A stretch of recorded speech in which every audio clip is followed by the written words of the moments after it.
Herude, og det som det i bund og grund går ud på, det er altså, som vi kan se, jeg står her med nogle kaniner, med nogle djævle, som altså trækker lidt i hver deres, og de vil rigtig gerne have det. Det vi gør her, det er noget, vi gør sådan 2-3 minutter ad gangen.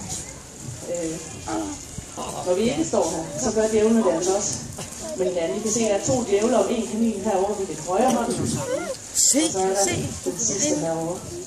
Og de gør det altså meget med hinanden. Hvis jeg nu kan slippe, så kunne det godt være, at vi kunne finde på at gå efter præcis samme kanin, selvom det altså er nok til alle derinde.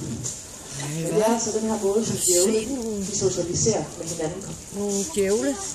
Ja, det ser til mig. Kan du se dem? Pungdjævler. De har punge. Se. Det er en pungdjævle. Ja. Jeg tror, den er sen. Jeg vil gerne spise kaniner. Ej, jeg vil se, at de slår sammen derovre. Og djævlene spiser kaniner. Så løber den med Så er det lige stukket af. Vi går videre, dreng. Arthur, kom derind foran dig.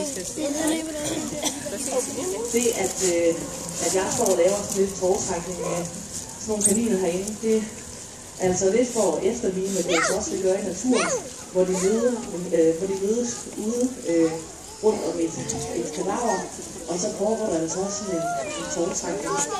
Det, at jeg gør det så prøver jeg ligesom at simulere, at jeg er den del af jer. Jeg er måske også en djævle, og så socialiserer jeg altså med dem. Men hver djævle gemmer mig inde i krattet. Og det kan altså gøre, at vi kan få et rigtig godt samarbejde. De er ikke så utrygge, når jeg skal herind og gøre rent, eller give dem mad, eller hvad sørger, hvad jeg skal lave herinde. Så